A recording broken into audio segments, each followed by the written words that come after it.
following announcement has been paid for by the WZWA Network.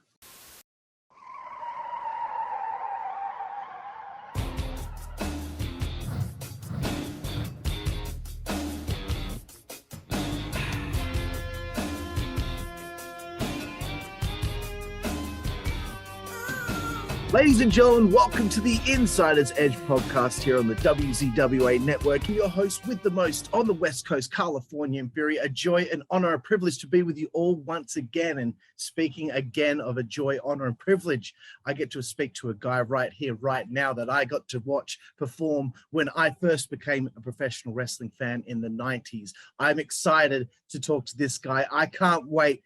You may remember him as Scotty to Hotty. It is the one and only Scott Garland. How are you, sir? Hey, dude. How you doing, Carl? I'm doing great, my friend. Thank you for taking the time to have a yarn with me. It's certainly an honor to chat with you here today. And first question, Scott, as usual on the show is, when you were a young man, how did you become a fan of professional wrestling? Dude, I have to go back to like when I was 10 years old, I think. That's why I would say like my very first memory is somewhere around 10, somewhere around like the very first WrestleMania. Like I have memories of I went to one show I remember with my dad when maybe I was like 5 years old.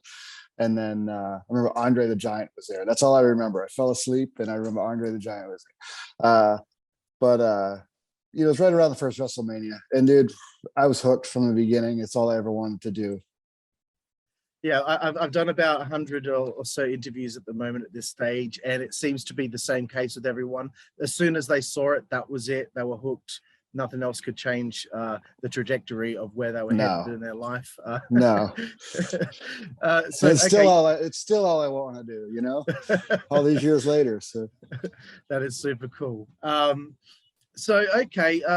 years old when you first become a fan, there has to be a point in time where you find a way of getting into the business. I'm sure you've had this question many times before, but for those out there that may not be aware, how did Scott Garland get into the wrestling business? So there was a friend of mine that I had known since kindergarten. He lived down the road and we reconnected years later, and I found out he was a wrestling nerd just like me. And we started wrestling at his house in his basement. He had like some ropes tied to the poles in his basement, you know, and we would drag the mattress downstairs. And then he and I met these two other dudes that they were just like us, you know, and the four of us started kind of wrestling together in my mom's garage. We had like 18 mattresses in there, and we just we learned what we saw. We tried to do what we saw on TV, and then we met a guy who had bought a boxing ring, and he was converting it to a wrestling ring. And he said he was going to be doing some shows. And sure enough, he did his first show on November of 1989, and he booked us on it. It was half boxing, half wrestling. And that was our start, you know. And then from there, we just, we would meet people who would help get us booked on other shows, and it just kind of snowballed from there. And, you know, nobody was going to tell us no. And we just kept pushing forward. And, you know, eventually I was working pretty much wrestling every weekend in Massachusetts, down south of Boston. And that's, you know, where I got a lot of my first experience, just consistently wrestling every single weekend at, you know, 16, 17 years old, you know. Right. Well, you're very young at that stage as well. That's very interesting to be at that age and to be doing it at that point. As you were saying, you know, you meet people, you make connections, they help you get booked here and there. I know you've again probably been asked this before, but how were you able to get some work with the WWF back in the 90s? So I was working for the company that I just spoke of down in New Bedford, Massachusetts. And I met this guy named Phil Apollo, who had done some work for like World Class in Dallas back in the 80s, and ICW, which was a big company around here in the Northeast in the 80s and 90s. He was Playboy Vince Apollo in Dallas, and then he was Fabulous Phil Apollo up in the Northeast. But he was doing some extra work for WWF at the time, and I met him on one of those shows. And then, dude, I was like 17 years old working at a KFC and I got a phone call in the back one day, and he tracked me down because he remembered when we met that I told him I worked at a KFC. So he tracked me down. He called a bunch of different KFCs and asked if I wanted to go do some extra work for WWE, and that was it. Yeah. That must have been mind-blowing for you at that age. And I wanted to get into this a little bit because I've spoke to a bunch of guys that did like that enhancement type work, like Dwayne Gill, Barry Horowitz, Bob Cook, Scoot Andrews, Rip Rogers, that have done this kind of thing in their career before. Yeah. So that this is an important role. And I think a lot of people out there, I always would say, when I see someone say something disparaging about a Barry Horowitz or a Dwayne Gill and say, oh, they were just a jobber or whatever, I always get annoyed because it's like, if it weren't for these guys, then the guys at the tippy top don't mean anything. You need these guys. They're just as important, I feel. So what my question was to you was, what qualities do you feel are important in enhancement talent role? And what do you feel you learned the most through this time period? I think it's just knowing what your role is, and your role is to make that superstar that you're wrestling look the best you can. It's not about you. There should be no focus on you. You really want to blend in and not be noticed as much as possible, because you don't want that to really be your role forever, right? Like, you don't want to stand out too much to where people remember you. You just kind of want to blend in, make that guy look good as possible, and that's really your job, But at the same time, be noticed by management, right? It must be tricky trying to do both at the same time. I know. I value that time. Like I know what you're saying. Like, people will knock on those people, and it's like, dude, I was in high school doing that. While you sit behind your keyboard on Twitter, gunning people down and calling them jobbers, what were you doing at high school? Like, I'm totally cool with that time. It gave me a platform to be noticed, to be seen. Here I am, a teenage kid, in a dressing room with Undertaker and Hulk Hogan and, Sid Vicious and these Mr. Perfect, Shawn, like Bret Hart. Like, the list goes on and on. I'm a teenage kid in high school with these, so I value that time, and I wouldn't have done it any other way. Like, people ask me today, like, how do you get to WWE now? I don't know if there's one way, like, anymore, not that there ever was, but like, at least that was a pipeline in and to get known, right? Absolutely. And from I guess my research and just from other things I've read or heard about over the years, you did have a few fans of yours backstage there, Pat Patterson, Bruce Pritchard. From my research, please tell me if I'm wrong, but I believe you also were about to work some tryouts for ECW. Bruce found out and then made sure that he signed you to a contract. Could you tell me a little bit about that situation? No, actually, so I didn't know this story till within the last couple of years when Bruce told it on his podcast. But apparently, Pat and Bruce had gone to a Kowalski independent show, Killer Kowalski independent show, to see Triple H work. They'd heard about him and they went to watch him, take a look at him. And I happened to be on the same show. And they saw me, and I had already been doing, extra work for years at this point, but they'd never really seen me have a real match, outside of WWF. So they saw me there, but then, no, I actually worked two tryout matches for ECW. And then where I worked Taz at TV tapings for ECW. And they actually said that they wanted to do something with me after the tryout matches. But I'd already talked to Bruce Pritchard earlier that week, and he said he wanted to speak to me on the phone the following week. So this would have been after the ECW tryouts. And that's when they offered me the first contract in '97. Right, and what a time to get signed, that's for sure. Just as things are on the brink of exploding. Right, we didn't know that then, but yeah. I really, this is the time period that I had become a fan of wrestling, and so I came. Who wasn't at that time, right? Exactly, bro. Well, I live in Perth, Western Australia, the most isolated city in the world, and no matter where you went, someone was wearing an Austin 316 shirt, an NWO shirt, a DX shirt, all the shirts. Anywhere you went, you would run into people that were wrestling fans. Even Yeah, if it was the same here. yeah, it's crazy. Crazy It is. time. And yeah, so being there on the brink of this craziness, especially with the Monday Night Wars are already underway for the better part of a couple of years at that point. I wanted to ask, and I know you've probably again been asked this a million times, but the idea of being put with Brian Christopher in the team Too Much, whose idea was it to put you guys together in that team, and the names that you both had, and be called Too Much? Yeah, I honestly don't know whose idea was to just throw us together in the Battle Royal at WrestleMania. And that's where it all started. We just kind of thrown together. And then, I ran into Vince McMahon the day of WrestleMania getting a coffee and, thanked him for putting me on the show. It just happened. We're getting a coffee at the same time, and thank him for putting me on the show. And I'd actually, on those Massachusetts shows I was telling you about, when I was first starting out, I had actually wrestled as Scott Too Hot Taylor a few times for a short time. And so I told him, thanks for putting us together. And I don't know if you know this, but, I used to wrestle as Scott Too Hot Taylor.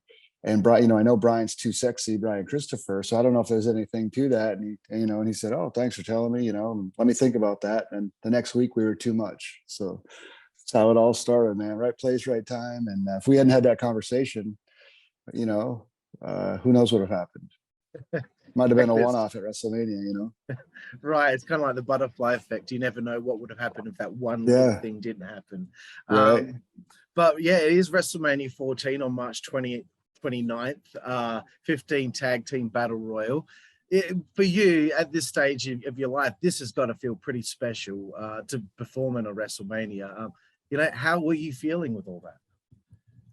Oh, it was a bit surreal, because I went from sitting home for about 6 months and not doing anything to getting a phone call on Wednesday saying you're going to be on WrestleMania, in this tag team battle royal with Brian Christopher, which it made no sense because I had been a babyface up to that point. He was a heel. We had been, wrestled a million times against each other. And then all of a sudden we're just thrown in there. So yeah, it was a bit surreal. I remember we did a show, I think it was on Friday before WrestleMania. I don't know if you remember this. It was they called it the DX workout. It was outside at City Hall in Boston. And I mean, there were thousands of people out there. It was crazy, crazy crowd. And, Mike Tyson was there with DX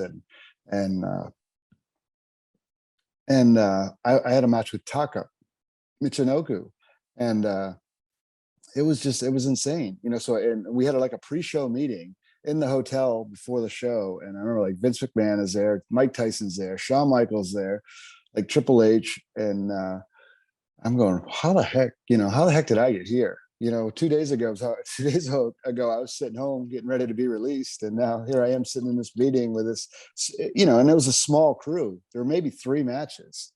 So it wasn't like it was the whole locker room. It was just 10 people sitting in this meeting with Vince McMahon and Mike Tyson. And I'm like, what the heck is going on here? So it was pretty cool. Yeah, I was interested about that when I was doing my research, because I thought to myself, it's strange that they weren't even just doing house show stuff together leading up to being a team that just debuted in the Battle Royal. So now I've got the answer. And you both work a lot early on with Taka Michinoku and Mr. Aguila, who many might know as S.A. Rios, as well as the Headbangers. I want to know, the early days of you and Brian teaming together. How were you two working as a tag team? Did it take long to gel? Was the chemistry there? The chemistry in the ring was there right away. I felt like, I don't know if it was immediate, looking back on it, it feels like it was immediate, but we were never really close. We never had it was always kind of a weird relationship outside of the ring. We were never, I wouldn't say friends, I think we got friendly later in the last few years of his life. But at first there was no chemistry at all backstage. But when we went through that curtain, man, like sometimes we wouldn't even talk before we went out. And then it was a magic once the music hit, we went through that curtain. For some reason, I can't even explain it. No, it's interesting that it worked out that way, because it seems like you two would have been really close chums, but you know, that wasn't what it was, and this is still what was created out of it. You know, props to both of you. Yeah, it was all good. King of the Ring 1998. I wanted to ask about this one. Jerry the King Lawler is a special guest referee. You're against Al Snow and Head. Just wanted to know how you felt about, you know, this. I guess it's kind of like the first angle you guys were a part of, which led to the victory over Head with the Head and Shoulders shampoo jammed into the head. Thought that was a very interesting way to finish a match. How was that experience? It was about the same as watching it, probably. Very awkward. And it's weird because that overshadows that other guy taking the fall off the top of the cage later in the show, right? No, it was that finish was actually Jerry Lawler's idea. And it seemed crazy. And it's still like looking back, it's like, oh, but people still talk about it. So I don't know. It's pro wrestling, man. That's why I had to bring it up, bro. Yeah. Okay, the next thing I wanted to talk about, because this is like my favorite era of tag team wrestling, just from my perspective. The division in the World Wrestling Federation from like 98 till, you know, the early 2000s, there were so many teams, and I'm just going to list a bunch of them off because I want everyone out there to realize how many were there at the time. You got the Hardys, Dudleys, Edge and Christian. You got Owen Hart and Double J. You've got Too Much. You've got the APA. You've got the Headbangers, the Outlaws, Kai and Tai, Mean Street Posse, the Holly Cousins, Rock and Sock Connection, Disciples of Apocalypse, and even teams like Midian, Viscera, and Droz and Albert. The division was so thick. Please tell me, you know, about, you know, the division at the time, because I really feel like it was completely underrated and people don't realize just the difference between tag team wrestling and the company these days compared to then. It seems like there's not as many established teams as there were at that time. Yeah, it's definitely probably the peak of tag team wrestling. You know, it was close in the 80s, I think, you know, when I was a kid, when you had, you know, Demolition and the Heart Foundation, the Rockers, you know, Bolsheviks, Bushwhackers. It was very similar, right? Where there were real teams, and you didn't think they would ever break up. You know, now everything kind of feels sort of temporary, right? Like, you know, it's not going to last. Like, you know, you can look at Orton and Riddle, you know, fun, great tag team, but does anybody think that that's going to be a real team for very long? You know, and very entertaining. It's just, it was a different time. And it was fun. And I always say, dude, like my career peaked at the peak of professional wrestling. You know, I don't know if we'll ever see a hotter time again. And my personal career peaked at that time, and it was something that like nobody can ever take away from you, right? So it's pretty cool. Definitely, mate, definitely. And I say it to a lot of people all the time. There have been guys I've had on the show that are actually quite disappointed in their career, but when I point out to them that they've been hired by one of the biggest companies in the world during the hottest time period, then they kind of think to themselves, oh, well, yeah, actually, I was pretty lucky, because there are thousands of pro wrestlers around the world that would have wanted that spot that never got it. You know what I mean? Dude, not me. I'm so thankful for everything. I've had such an amazing ride. Still, still to this day, I'm doing, you know, stuff. I go, how is this happening? Dude, I'm having a video call right now with a dude in Australia. You know, I grew up in a little town in Westbrook, Maine, self-taught, 180 pounds, scrawny little kid. And some dude in Australia wants to talk to me. You know what I mean? Like, it's pretty cool. Like, you know, tomorrow, I have 2 shows this weekend up in North Carolina, South Carolina, which is about 10 hours from here. So I'm going to rent a car, and my daughter and I are going to take a little road trip for the next week. And I don't even know where we're going, but we're going to, you know, have those 2 shows to do, and she'll get to be there. I get to spend a week with my daughter on the road, just a little road trip. So that's, you know, something I wouldn't have been able to do otherwise. You know, March, I'm going to the UK for 2 weeks, and, you know, I didn't know how I was going to do over there, what the feedback was going to be, and started with 1 show, and then added a second show, and then the second show wanted a seminar, and then next thing you know, we have 6 sold out seminars, and I'm doing something every single day between autograph signing, seminars, and shows, sometimes 2 things every day. So it's like, dude, it's crazy. Like, here I am, 48 years old, on the other end of, what was the peak probably, but I'm still riding this huge wave and having a blast with it, and more, and it's really more fun than ever. And I think I appreciate it more than ever now, just because of what I've been through. And I think you value things like this a little bit more as you start to get older. Saturday night I had my first in-person autograph signing in Queens, New York, and it's like 15 degrees outside, and I pull up to it was a comic book store, a toy comic book store, and it's freezing in New York City. And here's this line of, it's probably 15, 20 people deep waiting to get in there, and I'm just like, how is this how is this my life? It's just crazy. And then everybody there was just so awesome and just genuinely happy to be there, and to be able to meet those people. And at this point, I just appreciate it so much more. It's very emotional, honestly, at times, like just thinking about where I've been to the last year or so. Even we're going from working for WWE again to leaving on my own, and having to make that decision and not knowing 100%, am I doing the right thing? Here I am, leaving the largest wrestling company in the world to go back to gig life, really, and working for myself and not knowing what it was going to be. But I could tell you this, dude, 0 regrets so far. It's been amazing. I'm booked like solid right up through May, and going around the world and just doing what I love again and having fun, man. So what a crazy life.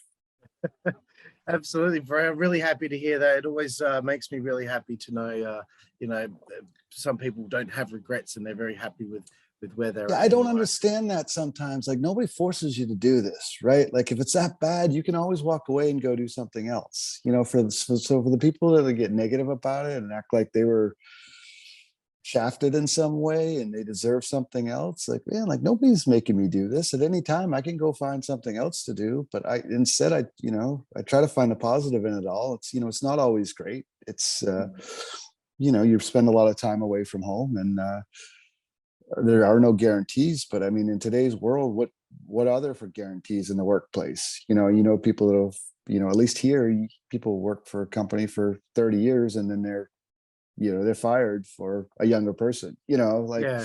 So I don't know. I don't think it's just wrestling, like, you got to make the best of whatever you're doing, Yeah, I agree. And I wanted to talk a little bit about Too Cool now. And this was something that I finally get the opportunity to bring up with you. I kind of think I know what the answer is going to be, but we'll see. So I had some previous guests on my show. I was lucky enough to interview PG-13, Jamie Dundee, and Wolfie D, before. I think they just had a recent falling out with one another. But in that interview, I think they kind of felt like that their gimmick was given to you and Brian with Too Cool, and that they were kind of like just pushed to the side, even though I think they'd already been out of the company a couple of years at that point. I just want to give you a chance to respond to that after all these months. Months? What do you mean months? I interviewed them months ago. Sorry. Yeah, it kind of makes me sad, dude. Like those guys are friends of mine, and like I lived with them for a little bit in '93 when I was in Memphis, and I've been hearing this a lot lately. So apparently they've been doing recent interviews saying like, and honestly, like, if you look at some pictures of both teams, you can see some parallels. But dude, to say that we stole their gimmick or what, like, come on, like. How is that? Like, we were dancing, there was a worm, there was a 3-way dance, like maybe a little bit in a look, if you want to say something. But I mean, I think that they're reaching, they were there, they had a chance to get over, and they didn't do it, right? Like, I mean, it sucks, man. And I disagree with them. And it makes me sad that they're out there saying that, especially 20 years later, right? Like, somebody came in and stole your character? Was it like, I don't know. I'm a little bit baffled with it all, I mean, No, I understand. was anybody else thinking about that? You know, has anybody else thought, oh wow, they stole it? Like, I don't know. Like, I think that John Cena's name was also brought up as well. So I kind of thought, man, it was like John came in and did that character like years afterward. okay, so John came in after I did. So, but I've never Yeah. once said he stole my character, right? So like if if he did, I apparently wasn't doing my job good enough. Like there's just, if somebody else is able to do your character better than you are and they're able to run with it, like I don't know it, but I've never sat back and said he did that. You know, I feel bad that they're saying that, man, honestly. I understand. I didn't want to make you feel bad. I just thought I should bring it up in case anyone who follows our show was hoping that I would bring it up. Okay, so let's get back to Too Cool. The debut happens in June. I wanted to know, did you two ever like kind of get together to work on dance moves? You know, whose idea was, you know, to go from Too Much to Too Cool? And did you two kind of, I don't know, have to work together on, okay, what are we going to do for our entrance? How did that all work out? No, they had came to us, meaning you know, the office, WWE, and said that they wanted a like a three-way victory dance, and that's where the dance came in. I had already been doing the worm in the ring a little bit, but it, you know, not to the extent that it eventually became. But you know, and like when we were Too Much, even we did a little bit of goofy dancing around, you know, so we just amped it up more when we became Too Cool, and you know, they wanted the three-way victory dance. And you know, Brian kind of choreographed that whole thing, and we remember rehearsing it backstage somewhere in like upstate New York when we did it for the first time. And I'm a horrible dancer, honestly, so it was a stretch for me. It was hard for it was hard for me. I did some break dancing when I was younger, but that no, you know, nothing with choreography or where I had to be in sync with somebody else. So and if you go back and you look at that early Too Cool stuff when we're Too Cool Rikishi stuff when we're first doing it, like, oh, it's cringy to watch because I'm so bad. I eventually got it down okay, but Yeah, no, I have to give you credit because like if I was asked to dance to the ring, I don't care. Like I'd need a few beers in me before I would even feel confident in what I'm doing. But to go out there, and that's basically what the character became, was like I was like the atomic white guy in the club at 2 a.m. after having a bunch of drinks, you know, because let's face it, dude, we can't dance. Most of us can't dance, right? Like, and you see them like, but at 2 a.m. after a bunch of drinks, they think they can dance. And that's basically what Scotty Too Hotty was, you know, I was that guy who thought he could dance. So I was way over the top and confident in it, but I wasn't very good. I got to ask about this. You know, the big man comes into the group after there's a little bit of a Brian hurts his knee. So it's about 5 months break, but by the time you guys get it back together, in comes the big man Rikishi. Why did this work so well? This just works so well. It's unexplainable, right? Like on paper, it sounds pretty awful, but it was, and you know, I can remember when they told us they were putting Rikishi with us the first time we were going to do this dance. It didn't sound so good, you know. But dude, that very first night after we went out there, like the reaction we got from the crowd, and you just felt it. Sometimes you just got to feel things, you know. And it was I always just describe it as magic, you know. It was like just magic when the three of us got together, and whether it was you know, in the ring or autograph signings or whatever, there was just a different chemistry there. Yeah, I just from my fan perspective, it just seemed to just build every single week, and the crowd reactions got bigger and bigger, starting to get a little bit of goosebumps thinking about it. It's and you know, you would hear Jerry on commentary say the WORM, and then as time wears on, you start hearing the fans and the audience, you know, half of them will start doing it, and then eventually finally they're all spelling it out. It just built and built and built. How did that make you feel? I mean, that must have been incredible to see that this act that you guys have been all put together was just going off so well. Yeah, it was crazy. Like it snowballed so fast. I mean, we were put together and we returned, and October, Brian and I came back in October after his knee injury, and that's when Too Cool like really started. You know, we had shot a backstage pre-tape in like May and said that Too Much was no more, and you know, we were now Too Cool. And then the next day Brian tore his ACL. We came back and in October, late October, I believe it was. And when we went to Survivor Series with, you know, Hardy's, Edge, and Christian, we were teaming with the Hollies. So we were still heels at the end of October.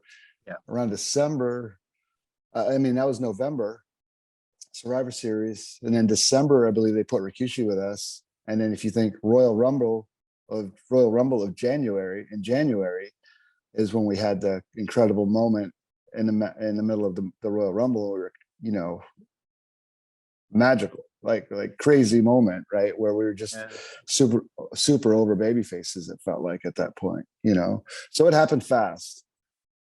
Yeah, it was crazy how it just seemed like that this had been an act that had been going on for a long time. It just got so very quickly, it became so established as a big part of the show. And the next section I have to talk to you about is the one that I'm probably the most excited about. It was vivid for me remembering this back when the Radicals came in from WCW. Soon into their run, they're all winning championships, and one of them is Dean Malenko. I'm very excited to hear about all this because, you know, Brian had once again kind of re-injured his knee. And then all of a sudden, you and Dean are put together for a bit of a program heading towards Backlash 2000 on April 17th in State College, Pennsylvania. But through the TV headed towards this pay-per-view, you have these matches with Dean, which are just phenomenal. And I just wanted to ask you about how you felt about working with Dean Malenko, because it really felt like that this is a singles program with you that I remember more than any of the other singles matches you may have had. You and Malenko just seemed to really click. Yeah, it was, again, it's kind of unexplainable, right? Like you take two totally, and honestly, like it's not unexplainable. This is what makes pro wrestling to me so awesome. Like you take two characters that are polar opposites and then you throw them in there together and see what happens, right? And I always say, like, you know, if you have Dean Malenko versus Dean Malenko, it's, you know, okay. If you have Scotty 2 Hotty versus Scotty 2 Hotty, it's okay, right? But then if you take a Dean Malenko character versus Scotty 2 Hotty character and put them together, then you get like this awesome thing, right? And that's what makes what we do so awesome. And, you know, especially as a fan, like if you don't like one thing, just wait till the next thing comes out. It's supposed to be more like a variety show, right? So you have you have comedy characters, serious characters, you know, whatever, all these different types of characters that make what we do so cool. And that, I think that was a perfect example of that, you know. And I mean, I loved working Dean, so fun. Like I worked him probably more than anybody in my time in WWE. We had so many matches that people didn't even see on live events. And I think we worked like Velocity or whatever the show, Saturday night show was at the time, like a million times, you know. And then we used to joke because we would get to TV and then we'd look at the board and it's Scotty 2 Hotty versus Dean Malenko again. Like, how many times are we going to do this, you know? But that Backlash match just had something, I don't know, it didn't feel like all that special at the time, but as time has gone on, it's one that people always talk about. So it's pretty cool. Yeah, and I wanted to correct myself earlier. I said April 17, 2000. That was when you won the light heavyweight championship. Backlash was 13 days later on April 30th. But one thing I wanted to ask about the Backlash match there at the EMCI Center, my mind was blown from that avalanche DDT Dean hit on you off the top. Yeah, so was mine. Literally. Were you okay after that one? Did that, did that knock you a bit silly at all, or was that perfectly executed? It was okay. I dodged a bullet for sure because it was scary. Like watching it back, is like, I don't know how I didn't do more damage. Although I did end up having neck fusion not too long after that, within like the next year or so. So I don't know. Like I did a lot of stupid things to my neck over the years that just I think added up. But yeah, I definitely dodged a bullet on that one. Yeah, I remember watching the pay-per-view live, and I literally jumped out of my seat when it happened because I was like, yeah, it was pretty intense. And if you haven't seen it, anyone out there, I'm telling you, check out that match that they had at Backlash in 2000. Okay, another special moment that I had to bring up. I mean, you've had the opportunity to have been the light heavyweight champion, but this is something that you and Brian have been working towards. And again, to bring up how busy that tag division was at the time, General Motors Place in Vancouver, May 29th, 2000. You beat Edge and Christian for the tag team titles. How did it feel? Oh, again, it's a surreal moment, you know, like all of a sudden we're tag team champions in this amazing tag team division, you know, and not only at WWE, but at the time in the world, there were so many amazing tag teams out there. If you look at, you know, what WCW had, and then there was us, and like just to be recognized as the best at that moment is, again, something nobody can ever take away from us, you know. And it's just, and also to hold those particular belts, you know, it's like those are the belts that I grew up watching, you know, with Heart Foundation and in the 80s. They still had the same tag team belts. So, Yeah. You know, they've changed them a few times since. And but it seemed like for a long time those were the classic WWF belts. So awesome moment, man. Definitely. I had to ask you about it. It's just, it's, you know, and I really wish that they would go back to that design for the tag titles, but oh well. Okay, I wanted to ask you a little bit about in 2001, you start getting some problems with your neck. Brian gets released whilst this takes place, just as WCW was bought by the World Wrestling Federation. How did that make you feel, you know, being kind of like you're injured at that point in time, and now you know all these guys are going to be coming in now? How did that make you feel at the time? Well, we didn't really know they were all going to be coming in. You know, we didn't know what was going on. It was a weird time, you know, because that was a legit war, you know, and there were, it was weird because you have all these guys coming in that they were the enemy, basically, you know, and it was a very uncertain time. Nobody knew what was going to happen. And then all of a sudden they did start coming in, and it was crazy time, man. Like nobody ever thought that was going to happen, you know? Yeah. Crazy as a fan, especially, and disappointing with the outcome of the angle in the end there, but I don't think it was ever going to work out the way that everyone had dreamed of. But you did get back in the ring a few months into the angle. And again, just to talk about the enemy coming over, the WCW boys settling in. From your perspective, who fit in the most from the get-go when you got back? Probably Shane Helms, you know.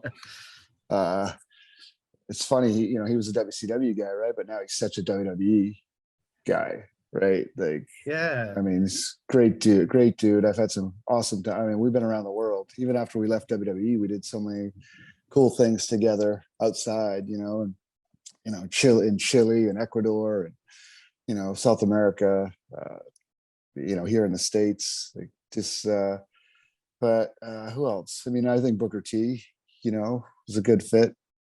And then the rest of them kind of seemed like fell by the wayside a little bit. You know, I can't think of anybody else that really made it, right? Am I forgetting anybody? I guess when I think about it, I mean, Chuck Palumbo had a bit of a longer run there than a lot of the other guys that came in initially. Trying to think, Chavo, of course. Yeah, Chavo too, right? He is a and Guerrero, Eddie and those guys came in first, right? But yeah. And you know, Chuck's you would think he would be like custom made for WWE, right? Like you thought he would have had a great run there, and I mean he did. Not that it was bad, right? But we had some fun matches too. Like he was a great dude, and I remember we did Rikishi and I worked the FBI in Singapore, I believe it was, and it was just like it was like we did Singapore, South Korea, and Perth on the same tour. One show in Australia, but and we worked those guys the whole time, I believe. But those guys were always fun to work with. Awesome. Yeah, no, I was at that Perth show. That I believe was my first ever WWE That's live cool. experience. Yeah, man. Got to meet Johnny the Bull and Doug Basham, who were very, very nice to me, my friends. I just saw Doug this weekend, actually. This past weekend, I just saw Doug for the first time, and I forgot, probably 10 years. Yeah, great guy. Great guy. I had him on the show as well. He's a really nice man. Okay, teaming with Albert, where he was infamously known as the Hip Hop Hippo. Seeing him smile for me after seeing Prince Albert and the heel Albert for so long, seeing him smile just didn't seem right. But he did do good working with you. I liked the team. How did you like working with him? And did you ever get sore ears from him yelling so much in the ring? That was that team was actually our idea. We had been friends for a long time. I met him before he even had his first match. Actually, he came to a show. And I think he was training with Kowalski at the time, but he hadn't had an actual match on a show. First time I met him. So we had actually pitched the idea, and but our idea was more, he was going to stay more serious, and I was going to still be Scotty too Hotty, and they didn't want that. They wanted the big dancing guy with me, and I think it would have worked better the other way. You know, it seemed like they really liked us at first. That was the feedback. You know, after our first match together, it was great. And Pat Patterson was so good. And I remember Edge was like, oh, you guys are my new favorite tag team. And then really nothing. They didn't really ever do anything with it. So we were hot one day, cold the next. So sometimes how it goes. So I understand. And I guess this is the part kind of in your career where the neck problems really do start to set you back, and they set you back a solid 18 months there. I remember when you returned, it is, for me as a fan, had been so long, it felt really weird. Oh my God. Like, because at the time I wasn't looking on the internet. I didn't read the dirt sheets or whatever. I didn't know what had happened or anything like that. That was kind of what it was like being a fan in Australia. You didn't quite know why someone suddenly disappeared. So after all that time you came back, I was like, oh, I wonder where he's been. So after all this time, now I know where you were. What was the process like of being away from it for so long? it was okay. I mean, I stayed pretty busy with appearances and stuff, but I had also just had my daughter, who was 4 months old, I think, when I had my, about 4 or 5 months old when I had my neck surgery. So I basically got a whole year at home with her, with exception of some appearances at the WWE restaurant in Times Square. But so it was pretty awesome, honestly.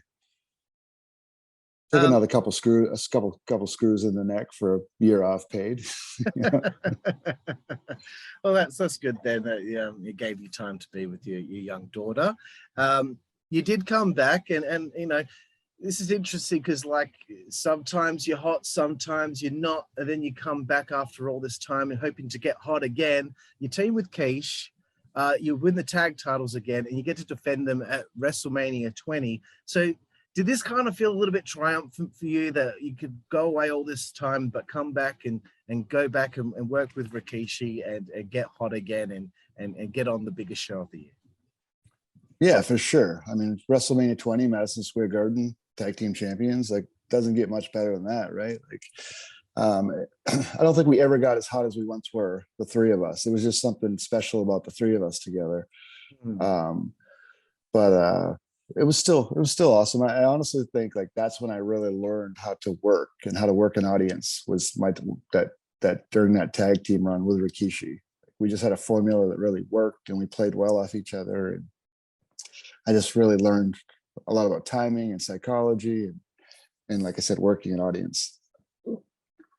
Yeah, and speaking of the three of you finally getting back together, I wanted to bring up the old school Raw when Too Cool and Rikishi reunited on June 1st, 2014, quite some time after the team first got together back in the 2000 era, defeating future WWE champions Drew McIntyre and Jinder Mahal, as well as Heath Slater in 3MB.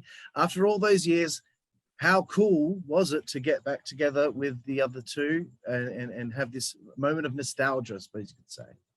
Yeah, it was cool. To think that was our last time on WWE TV together, the three of us. We went back for that one, and it was really cool. And to do it with 3MB was pretty cool too. It just seemed like a natural fit for us to do something with them. So yeah, it was awesome, man. Like, I'm so thankful for everything I've ever been able to do, so it would have been cool to know like that was going to be our last time together, but I guess you don't know that when it's happening, right? But Yeah. last time together on WWE TV. That's it, yeah. And I wanted to kind of bring things to where we are now. You just had, in my research again, your first match in 6 years on New Year's Day, on New Year's Day for GCW's Die For This against Joey Janela. How did it feel after all that time to get out there and be in front of their audience and work with Joey? It was awesome, man. It was a bit surreal, and I didn't know what their reaction was going to be, but it was emotional at times for me. I just remember like after, because I wasn't sure what the reaction was going to be, but I remember making my entrance and then standing in the corner, and looking around, and they're chanting your name and welcome back, and it was awesome. Like I never said I was retired, but I didn't know if I would ever have another match again once I started coaching. Actually after a few years in with WWE as a coach, I was like, okay, I guess I'm done. But I was never like, okay, this is going to be my last match when I had my last match in 2016.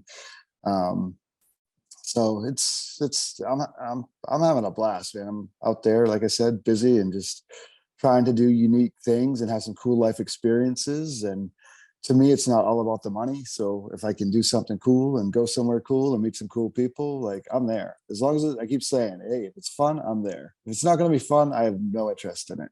Give me all the money you want, but if it's not fun, I'm not interested.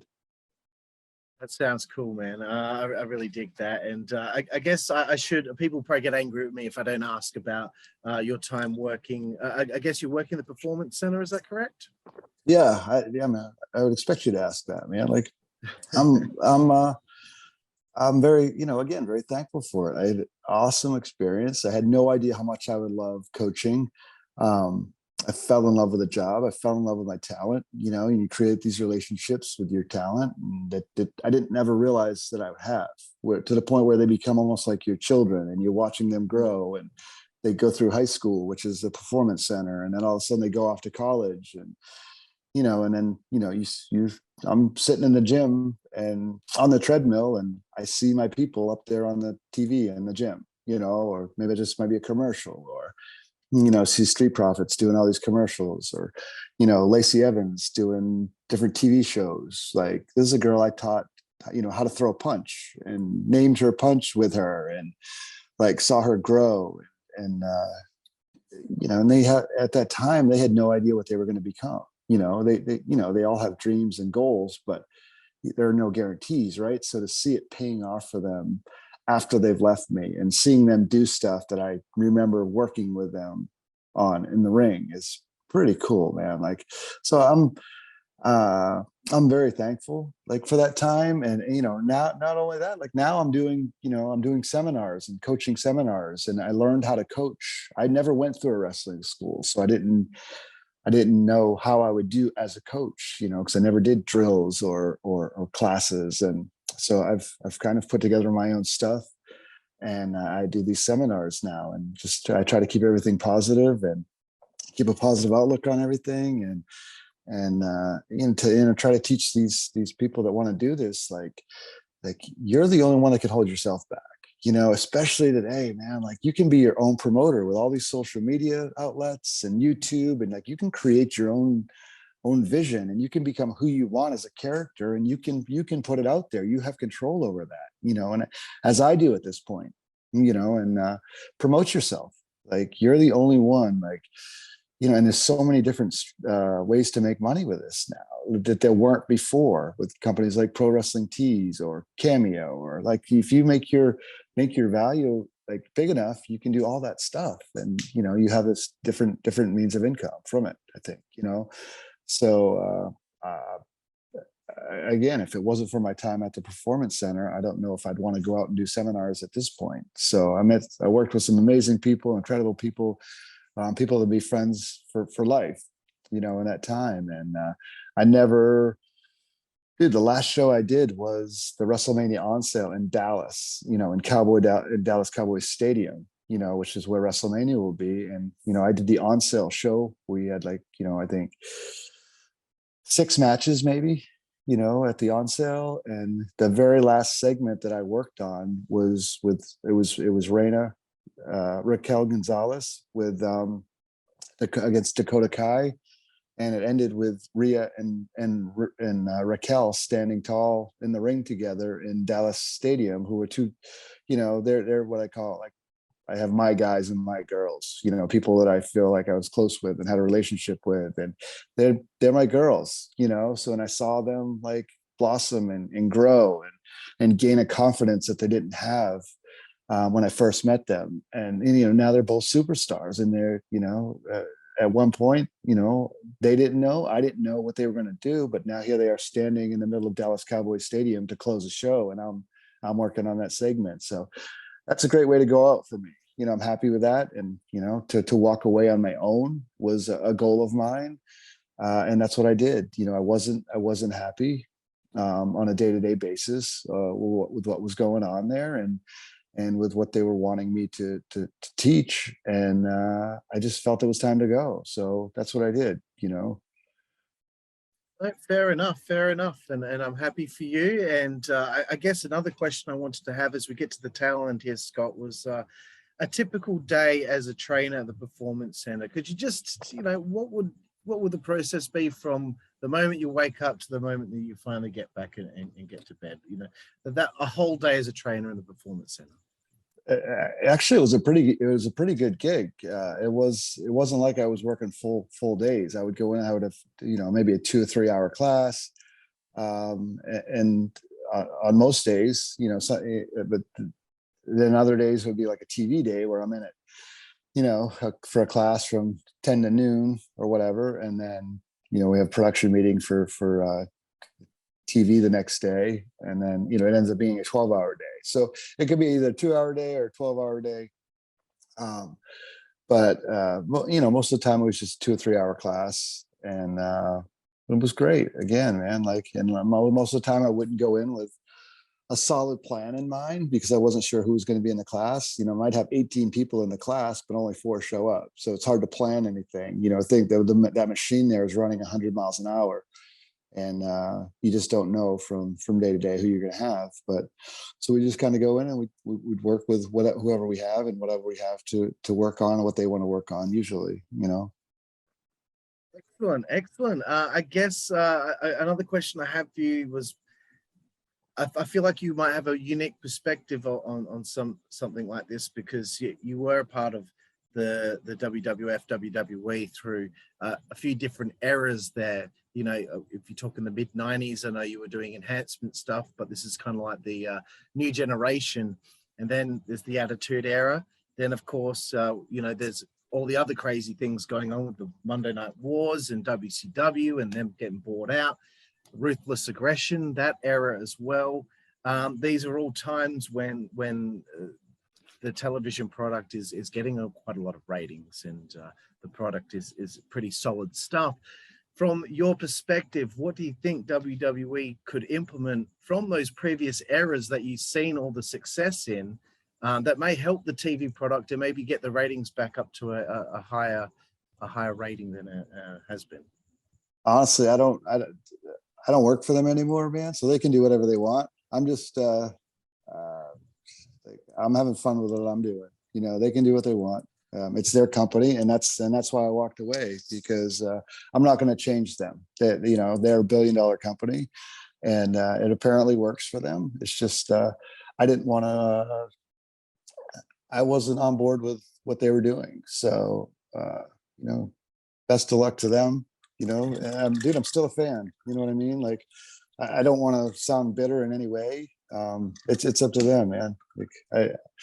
I'm busy and I'm out there doing what I want. So honestly, I don't care. Cool, bro. Cool. Yeah. Okay. It's easy to play. It's easy to play sideline or critique when you're on the outside and you don't know what's going on. And I'm on the outside, man. So it's really not my business. Yeah, I understand. Do you have any other goals? Anything that you still want to kind of tick off the list that you haven't accomplished yet in your career in pro wrestling? I still want to wrestle in Mexico. It's crazy Ooh, that I've wrestled all over the world and I don't know how many different countries, but I haven't wrestled in a country that, is connected to us, so I'm working on that now. I want to go to Mexico at least once. I want to wrestle some of my NXT people that were released, that were in my classes, Steve Cutler and Wesley Blake. And, I know they're going by different names now. Kona Reeves, those guys, Karrion Cross. I'd love to work with him and Scarlett. There's all these people that I had relationships with that got released who are really good at what we do. So I think it would be cool to do something with them outside of WWE. excellent, excellent. And before we get to our final segment, I wanted to give you the opportunity to plug anything that you wanted to plug, any of your social media. Where can everyone out there find you? Best thing is just Instagram. I know I'm in the process of changing my Twitter and my Facebook page. They're still Scotty Too Hotty and the Scotty Too Hotty. My Instagram is the Scott Garland. That's what eventually everything will be. So just social media. I'm very reachable through social media. I try to keep all my dates posted and all my little adventures posted on there and everything that's going on. So like I said, social media has given us such an awesome platform to promote ourselves and if you go to one of the social medias, you can easily find the other one, at least on all of mine. So everything's connected. And I also have the YouTube channel now that I haven't added anything for a couple weeks now, but I have a lot of old matches, pre-WWE matches that I want to add to that. And then, stuff going forward that I want to be able to add to that. And it just gives me another vehicle to promote myself. So, I know you can upload, stuff to the Instagram and stuff as far as videos go, but I just thought the YouTube channel would be something cool for longer videos. So, Yep. Yeah, man. Sounds great. And everyone out there, all of those links will be on the description there on YouTube when this interview finally goes out. Please, I implore you all to follow Scott and what he's up to. But Scott, we get to the final segment here of the show. It's called 5-Second Frenzy. You've got 5 seconds to answer each question. Even if you break the 5 seconds, it's okay. It doesn't really matter. First question, Scott, favorite wrestler? Shawn Michaels. Excellent. Favorite opponent over the years? Oh, I always go Hardy Boys, Edge Christian. We always had great chemistry with those guys. Definitely. I know this is a very difficult one as well, but if you could pick one match, what's the favorite match you've performed in over the years? Oh, Monday Night Raw, February of 2000. It was a 10-man tag with myself, Brian, Rikishi, Rock, and Cactus against Triple H, X-Pac, Benoit, Perry, and Malenko, with Eddie on the outside, Tori on the outside, Stephanie on commentary. Paul Bearer comes back with Kane. New Age Outlaws run in. Yeah. Eddie Guerrero on the outside, and after he injured his arm there, so he's on the outside in a sling. So just and the crowd was electric that night. So it was just, and that was one of those things, like, we didn't realize how special it was going to be at the time, but as time's gone on, it's something that people bring up a lot to me. Absolutely. As soon as you mentioned it, I was like, I know exactly what you're talking about. It was amazing. Moving away now from wrestling, do you have a favorite book? Not really. God, since the iPhones come out, I don't read anymore. I used to read on the planes, but now my phone is my go-to. I really don't, man. That's okay. Favorite TV show? I don't watch any TV. I don't have cable. I have a few streaming things. Don't really. The last thing I really sat down and watched, and I lost. I fell off in like the 8th season, I think it was The Walking Dead. Fair enough. That's a good choice. Hopefully there's an answer for this one. Favorite film? Oh, my go-to is always The First Vacation, which was like 1982, but Clark Griswold and the family going to Wally World. Like, to me, like that movie was just so well written. Like, every scene was funny, and it still holds up today. Excellent, excellent. Favorite musical artist? Oh, it changes from day to day, but probably I'll go with Kiss today. Like to me, Oh, very Kiss is cool. like Kiss is so pro wrestling. They have their show. I've seen them 3 times on this tour, and their show is just so dialed in, so entertaining. It's so pro wrestling. Like it's every song has some type of gimmick in it. You know, as far as a from live show perspective, um, it's and I use them a lot. And actually, in my classes and seminars, like they're a perfect example of like, what are you buying? Like, what are you selling with pro wrestling? Are you really selling wrestling? You know, just like Kiss, are they really selling music? No, they're selling an experience in a live performance, which is what wrestling should be. You know, they're characters, and they're a band that's never had a #1 hit, but they sell out arenas at 72 years old. They're still selling out every night, you know, and putting on a great show. And that's what wrestling fans want to see. They want to see a great show, you know. You don't walk away from a wrestling show and go, wow, what a great clothesline that was. You know, that guy has some great clotheslines and hip tosses, right? Like you talk about the moments, you know, you talk about the worm, the stink face, the people's elbow, the people's eyebrow, you know, you smell what the Rock is cooking. I mean, Austin 316, you know what? Like, you know, those are the things you remember, right? Like, so it, you know, it's back to Kiss. Like I use them as an example. Like it's funny. I met fantastic example. yeah, I met AC/DC back in the early 2000s. Went to a concert, and I met them before the show. And Brian Johnson, the lead singer, he said to us, he said, "You guys do the same thing we do." It was me and a couple other wrestlers at the show. He said, "You guys do the same thing we do. You come out, you bring them up, you bring them down, you bring them back up, and you send them home happy."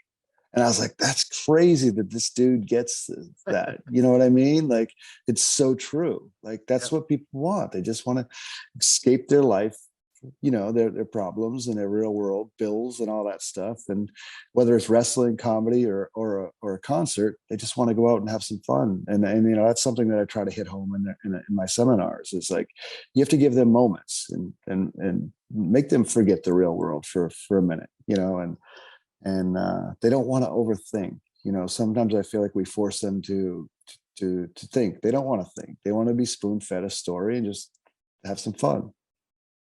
Yep, very good point. And I really dig the answer there because they're one of my favorite bands too. Finally, getting away from the arts now, Scott, favorite food? Lobster. Very nice.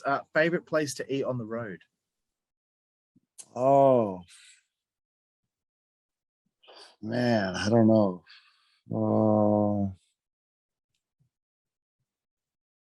I'll just say Waffle House because that's probably where I go more than ever. You know, I don't really eat it at home, but on the road, like it's always consistent. You know what you're getting, and it's every place, whether it's here or 2,000 miles from here. It's the same food. So I'll go with Waffle House just because it is probably where I eat the most on the road. Excellent, and it's probably the #1 answer of this segment that I've had. Favorite alcoholic beverage? I'm not sure if you're a drinker, but if you're not, just favorite beverage in general. No, I don't drink. Favorite beverage? Iced tea, I guess. I mostly drink water, but let's go with iced tea. Very nice, good answer. Or coffee. I'll take that back. I'll go with coffee, man. I'm a coffee addict. Okay, I was thinking cold drinks. So. Fair enough. The second last one here, Scott, it's the naughtiest one. Favorite female body part? You see a good looking lady, where will Scott Garland's eyes like to go to first? Well, I have a 20-year-old daughter who might listen to this, so I'm just going to go with her eyes. Fantastic answer. We've had that a few times on the show. Never has to be a rude one, but very good answer. And the final one, Scott, and I don't think you've said one curse word on this interview, but it's supposed to be your favorite curse word. Oh, probably the F word. Yeah. Probably Yeah, what I go to the most. So interchangeable, man. Can say It's in funny. many I can't. different scenarios. And it's funny. I I didn't swear on here, but like if I'm around wrestlers or talking wrestling, it's just kind of like I can't talk wrestling without swearing. So it's weird, you know. Yeah, I've seen Kevin Nash do an impression of Pat Patterson coming up with a finish of a match, and it's it's funny stuff. Funny. But Scott, I wanted to thank you so much for taking the time to talk to me here tonight for me, today for you. It really meant a lot to me because, you know, as I said before, I became a wrestling fan in the late 90s, and you guys were on my TV every single week. So you're a part of very cherished memories of my life. And just to have had the opportunity to sit down and have a bit of a chin wag with you about your career means a lot to me. And I hope you are so proud of everything that you've accomplished in the business. Yeah, thanks, Carl. Thanks for having me on, man. Hopefully we'll get to meet in person down the road. Hoping to come back to Australia. So hopefully you can come out to one of those shows, man. I appreciate your time, dude. Excellent, bro. And if you do come down, I will be there front row and center. So thank you again. All right. Thanks, Carl. Thanks, mate. And thank you, everyone out there, for watching the Insider's Edge podcast here on the WZWA Network. I'm Karlifornia. This is Scott Garland, and we will see you down the road. Thank you.